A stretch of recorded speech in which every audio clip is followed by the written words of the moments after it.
First in the morning with the entertainment time, that's right. Listen, we got to talk about Obsession. Obsession had a massive box office weekend. Obsession is that horror film that was made for just under $1 million and just continues to grow in popularity, not just in ticket sales, word of mouth. I mean, we don't see this happen, especially with films, especially when it comes to horror films. It's now taken over $370 million globally at the box office. What does that mean? That means that apparently, I'm just reading all these statistics right now, it's projected to beat Sinners. And I know one of the biggest, highest grossing horror films of all times. It's supposed to take that spot to become one of the highest grossing horror films of all time in the top 10, which is wild. Apparently, it's beat The Exorcist, taking 6th place for highest grossing film at the domestic box office, which is exciting. Michael Johnson, one of the stars of the film, we will have on our show tomorrow. That's right. Which is exciting. And I can't wait to ask him all about this, because when my son went to see it last week with his friends, they came back, they're like, this is terrifying. This is the craziest thing. I've heard nothing but this movie at the box office for several weeks now. And then Indy Navarrete, she'll be on our show later on too, which is really, really exciting stuff. So I can't wait to see it. I can't believe I haven't seen it yet. Yeah, no, it's scary. And it gives me that Blair Witch feeling, in the sense of just, more so also the expectation. You didn't know it was going to do this well, and then it just become this phenomenon. Yeah, I love that. For under $1 million. I know. To make 370 globally. It's just wild. I know. So that's exciting. Not great news for Supergirl.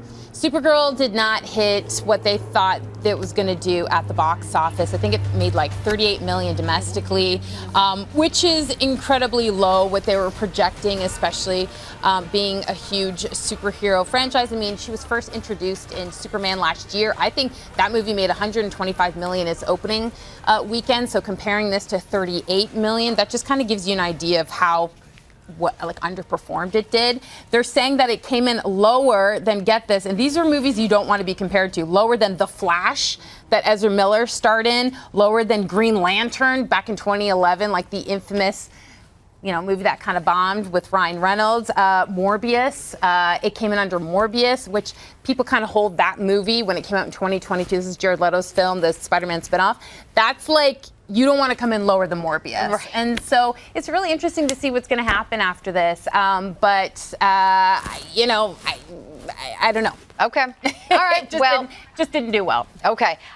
We got to mention this because the Biebs made quite the cameo. Yeah, he was at the NHL draft, which was exciting. I think it kind of surprised a lot of people, but I think it was exciting. He was there to announce the Toronto Maple Leafs #1 ranked Gavin McKenna, who's from Whitehorse, Yukon, which is really exciting. And he was there. That was a really big deal. They were doing interviews after too, and all eyes are on Biebs. And also, what was cool is that the NHL put out saying that they had asked McKenna some time ago what celebrity, if you could have any celebrity come out and call your name, who would it be? And he had said the Biebs. So they made it happen. He manifested that. Yeah. Listen, just throw at anybody. So I think that was really cool. And I think we're also seeing, too, like NHL Draft has turned into this kind of celebrity-filled event, which is exciting. Colby Smulders. Friend of the morning show. We love Colby Smulders from the MCU, but also How I Met Your Mother. She's on the recent season of Shrinking. Love her. She was there through a video there, and she announced Caleb Malhotra, who I think it was the 3rd pick. That's right. That's right. Vancouver Canucks, which is exciting. All right. Okay. We need to talk about this because Mel Brooks kind of giving a little wisdom, a little secret to his longevity. He turned 100. Yeah. That's amazing. Amazing. And apparently for him, it's laughing.